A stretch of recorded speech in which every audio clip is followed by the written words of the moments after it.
Hi, children. Sorry it's taken me so long to post lessons today. Not going to lie to you, I barely have any materials to work with since I packed up the room the other day. So I'm going to do a read aloud with some comprehension questions that we'll talk about tomorrow. Okay. This story is called The Night I Followed the Dog. Look at the license plate, K9, get it? That's a dog, another name for a police dog. The Night I Followed the Dog. Okay. Just listen for fun. And then you can turn and talk and answer the questions. I have a dog, nothing exotic or special, just an ordinary dog. In fact, I always thought he was a boring dog. What I mean is, he can fetch, roll over, and shake hands, but mostly he sleeps and eats. Do you notice the text, how they make the text explain the word roll over, eats, exotic? That's pretty cool. I used to think that our next door neighbors had the best dog in the world. Their dog can sing and change the channels on the TV. Their dog always wins medals in obedience school. But I don't think their dog is so great now. Not since the night I followed my dog. Every night I let my dog out and he runs off into the darkness with his tail wagging. The next morning I let him in and he heads straight for the food bowl. But one morning I knew something was funny when I opened the door a little bit earlier than usual and I saw my dog jump out of a limousine wearing a tuxedo.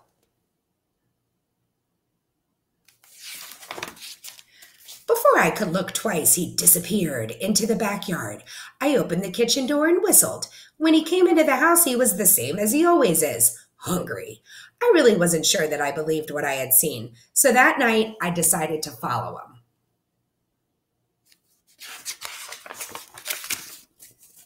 I wore dark clothing so I wouldn't be noticed, and I left my bicycle near the door so I'd have it close by. When I let the dog out, I slipped out too. I took out the garbage so he wouldn't suspect anything. The dog went straight to his doghouse. I saw a light go on inside. Slowly, I snuck around the backyard and peeked into the doghouse.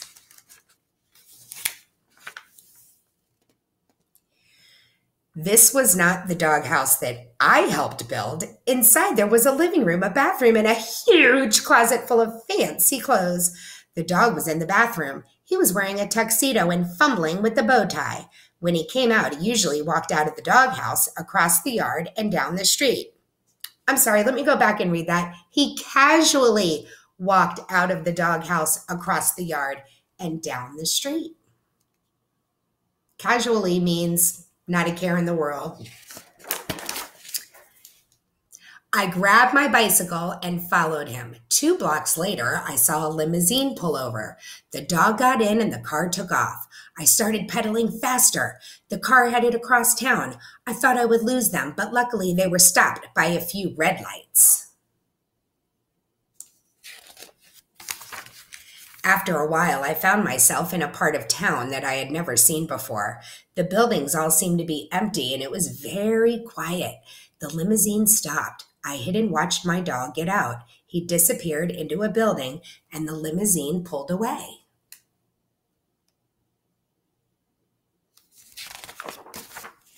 There was nothing on the outside of the building, just 2 brass fire hydrants on either side of the entrance. I opened the door. At the end of the hall, there was a neon sign that said, "The Doghouse." I crept closer. It looked like some kind of club. I decided to get a closer look. The moment I opened the door, 2 mean-looking bulldogs appeared and said, "You can't come in here." I didn't know what to say, so I said, but I saw my dog. I think my dog's in here. Just then, my dog walked over and said, "It's okay, boys. He's with me." The bulldog said, "Sure, boss. Whatever you say, boss." For a minute, that seemed like forever. I waited. Then my dog said, "I knew you would find out eventually. Well, now you know. This is my place." I looked around. Finally, I asked, "What is this place?" My dog said, this is a place where dogs come after a hard day. It's a place where we can relax. It's a place where we can talk about our problems with the mailman or with the poodle next door.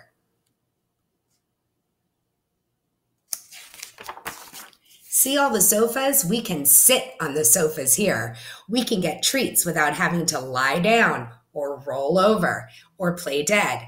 And if we want to chew on a shoe or chase our tail, no one will stop us. We have no masters here, no leashes, and no rolled up newspapers. This is the place where dogs can be dogs. We sat down. A Cocker Spaniel came by and asked me if I would like a bowl of water or some biscuits. Little by little, dogs of all kinds started coming in. Some danced, some talked. They all looked at me a little funny. But when they saw who I was with, they smiled and shook my hand.